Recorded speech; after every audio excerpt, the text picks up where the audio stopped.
soddon sano ayuu dagaal dhammaaday sii waday. Hiro Onoda wuxuu ahaa sarkaal ka tirsan ciidamada sirdoonka ee Japan ka hor intaan bilowban dagaalkii labaad ee adduunka. Waxaanu dhashay 19 Maarch 1922. Aabihiina wuxuu ahaa ciidamada khaaska ee fardooleyda isla markaas ay leeyihiin Japan. isaguna wadadii aabihii ayuu qaaday oo markii 18 jirsaday ayuu ku biiray ciidamada maadaama uu ka soo jeedo qoys wada ciidamada sidoo kale qoyskiisuna ay sharaf ku leeyihiin boqortooyada Japan. Waxaa loo doortay in laga dhigo sirdoon ciidamada sirdoonka ee walna sida khaaska loo tababaray. ninkan waxa loo tababaray inuu noqdo sirdoon walna ciidan dhan uu kaligii ula dagaalami karo haddii uu kalifto. walna badanka sida loo tababaro ciidamada khaaska ah waxaan laga dhigay nin wixii ka soo baxba oo gomta ka jarayo aan la soo haweensan karin. ninkan mal waxa loo diyaariyay algoolkan buugga taariikhda lagu qoray. sidoo kale ninkan waxa la baray dagaalka saxaafadda iyo sida awoodiisa uu adeegsan karo iyo sidoo iskaga dhatiri karo dagaalka ay ku hayso saxaafaddu. tanna waa takliftay inaanu isdhiibin muddada 3 sano ah ee dagaalka ku jiray. haddaba Hiro oo sidaas u diyaarsan oo noqday nin adag ayuu dhacay dagaalkii labaad ee adduunka. Japan dagaalkaas qayb libaax leh ayaa ka qaadatay. kadib Hiro iyo ciidan ku jiro ayaa loo diray jasiiradda Lubang ee dalka Philippines halkaas oo jabhad dagaal ay ka furmatay.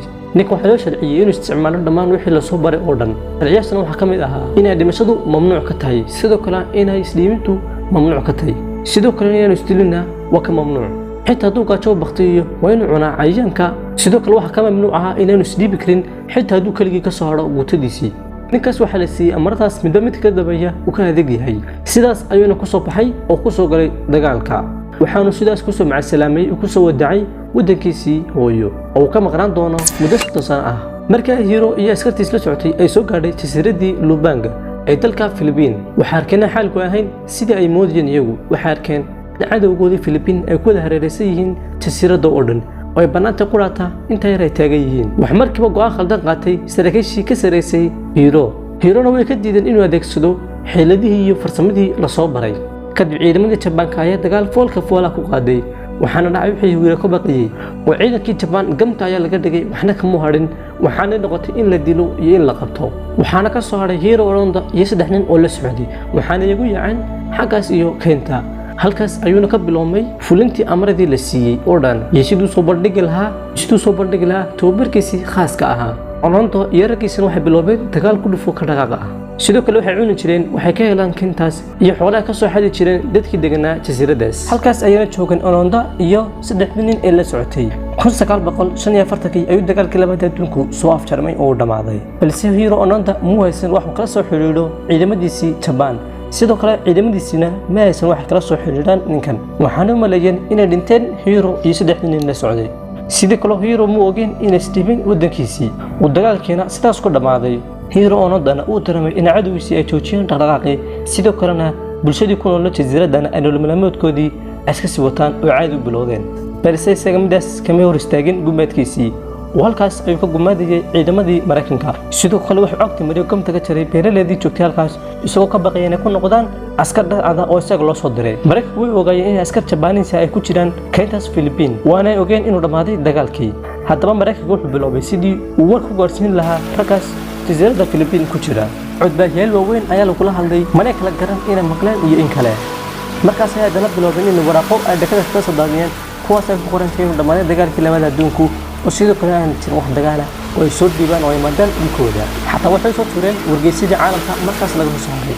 balse ay laabin in ninkan Onoda loo soo tababaray qaabka loola dagaalamo warbaahinta iyo qaabka warbaahinta loo adeegsado. waxaana markii moodina tahay dagaal saxaafadeed oo dhag jaqal ugu dhigin oo wuxuu mooday shirqool iskumuna mashquulin oo dagaalkiisii ay sii waday iyo gumaadkii ciidamada dalka. hadda waxaa la soo tuuray waraaqo ku qoran tahay shaambadii wadankooda Japan kuwaasoo lagu sheegayo inay ka soo baxaan oo ay imantaan wadankooda. Onoda iyo ciidankiisna waraaqay waa arkeen waxay ka dibna ku kalsoonaan waayeen oo iska daayeen oo gumaadkoodii ay sii wateen. 5 sano markii ku jireen kayntaas ayuu mid kamid ah askartii la socday Onoda ayaa isdhiibay. waxaan isku dhibay ciidamadii Philippines waxay isu dhibtay wadankiisii Japan.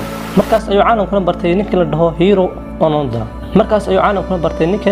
Onoda iyo dagaalkiisii shuftada ahaa. waxaaba nimankan loo tirinay inay dhinteen oo mar hore ay reerahoodii tacsuub u dhigeen. markaas ay Japan raadisay raggiidaas khibradaha dagaalka leh oo aan marnaba arki marmeyn. waxaanay go'aan ku qaateen inay soo ceshtaan ragoodaas.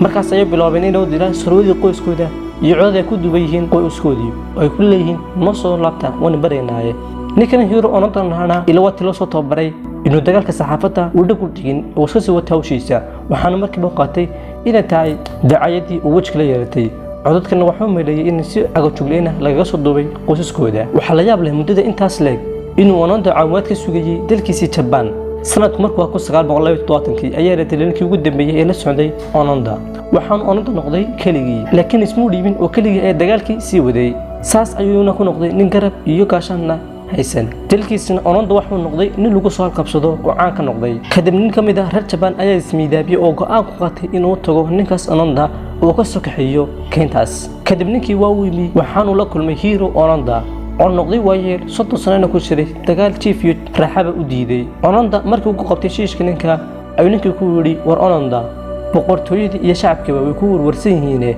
ayna maray aan aadne dalkeeniye laakiin Onoda wuxuu ku yiri halkan ka tagi maayo ilaa sarkaalkii soo diray uu yimaado kadib ninkii wuxuu ku noqday Japan waxaanu warkii gaarsiiyay taliska sare waxaana loo diray sarkaalkii siiyay amradan qalifsan waxaana loo soo diray sarkaalkii siiyay amradan adag ugu dambeyn 9 Maarch 1970 ayuu Onoda ka soo baxay keentii ku jiray muddadaas 3 sano ah waxaanu si dhab ah u xaqiiqsaday inuu dagaalkii istaagay waxaanu soo baxay isagoo safetiisa iyo qorigiisa sidoo kale uu xidhay direeskiisa ciidanka ee rasmiga ahaa markuu isdhiibana dawladda Philippines